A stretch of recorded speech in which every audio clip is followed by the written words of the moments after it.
Hello friends, तो हमारे आज का टॉपिक है जो एमएससी जूलॉजी सेकेंड सेम के स्टूडेंट के लिए है। तो हमारे आज का टॉपिक है physiological response to oxygen deficient stress. इसका इंट्रोडक्शन से है। ऑक्सीजन की कमी हाइपोक्सिया कहलाता है। जो ऑक्सीजन की कमी होती है ना, उसको हाइपोक्सिया कहते हैं। हाइपोक्सिया एक ऐसी स्थिति है जिसमें बॉडी या विशिष्ट टिश्यू को O2 से वंचित किया जाता है। इसके महत्वपूर्ण ऑर्गन जैसे ब्रेन, हार्ट आदि को प्रभावित, ये ब्रेन और हार्ट इनको प्रभावित करता है। इसकी डेफिनेशन है, सिंपल भाषा में कहें तो इसकी डेफिनेशन है, हाइपोक्सिया एक चिकित्सीय स्थिति है जिसमें बॉडी ऑक्सीजन से वंचित होता है। Types of hypoxia. हाइपोक्सिया निम्न टाइप का होता है। हाइपोक्सिक हाइपोक्सिया एयरवे के कुक्ड होने के कारण लंग्स में O2 की अपर्याप्त आपूर्ति होना हाइपोक्सिया कहलाता है। Anaemic hypoxia sickle cell anaemia जैसे हीमोग्लोबिन विकारों के कारण एनीमिक हाइपोक्सिया होता है। स्थिर हाइपोक्सिया यह आमतौर पर हार्ट डिसीज के कारण होता है। हिस्टोटॉक्सिक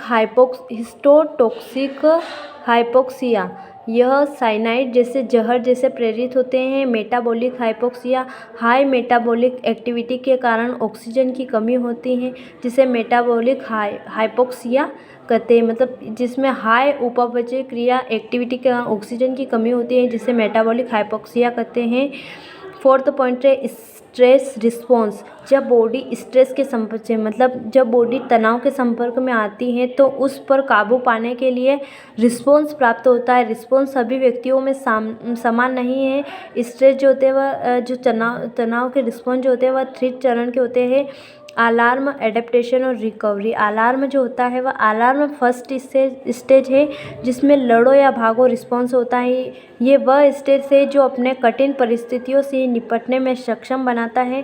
एडेप्टेशन, यदि स्ट्रेसफुल सिचुएशंस का समाधान नहीं होता है तो बॉडी स्ट्रेसफुल सिचुएशन के अनुकूल होने के लिए अपने सभी पार्ट का यूज़ करता है। यही एडेप्टेशन स्टेज है। रिकवरी, यदि बॉडी स्ट्रेस पर काबू पा लेती है तो इसके बाद रिकवरी स्टेज आता है। Impact of oxygen deficiency stress on the body. जब बॉडी स्ट्रेस का सामना नहीं कर पाता या स्ट्रेस लंबे समय तक बना रहता है, इस कारण बॉडी के कई ऑर्गन सिस्टम प्रभावित होते हैं, जो कुछ इस प्रकार थे।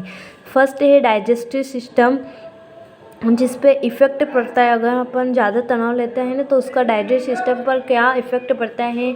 इसमें डायरिया या कब्ज इसके सामान्य लक्षण हैं। स्ट्रेस से मोटापा भी बढ़ता है। स्ट्रेस बच्चों में डायबिटीज़ को बढ़ाता है। इससे मतलब स्ट्रेस होने से बच्चों में डायरिया के लक्षण दिखते हैं और डायबिटीज़ और मोटापा बढ़ता है।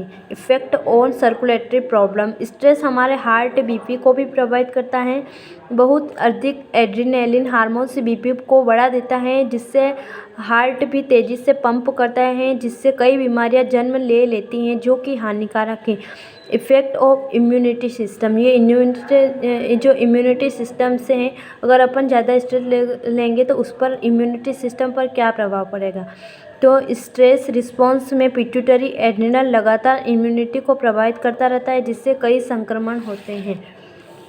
रिप्रोडक्टिव सिस्टम, स्ट्रेस मेल और फीमेल के रिप्रोडक्टिव सिस्टम पर हानिकारक प्रभाव डालता है, चूँकि यौन जीवन बॉडी और मन दोनों की फिटनेस पर निर्भर करता है। इसका कंक्लूजन है, हम शारीरिक मनोविज्ञान जैसे कई प्रकार के स्ट्रेस के संपर्क में होते हैं। ये स्ट्रेस बॉडी में विभिन्न प्रकार की स्ट्रेस मतलब तनाव रिस्पॉन्स का कारण बनते हैं। यदि तनाव लंबे समय तक बना रहता है तो कई बीमारियां उत्पन्न होती हैं। मतलब अपने दिमाग में अगर कोई भी चीज़ को लेकर अगर ज़्यादा टेंशन हो जाती है तो कई तरह की बीमारियां भी हो सकती हैं। इसका रेफरेंस है इन्वायरमेंटल बायोलॉजिकल आर्के नियर इकोलॉजी बाय रेस्टोगी।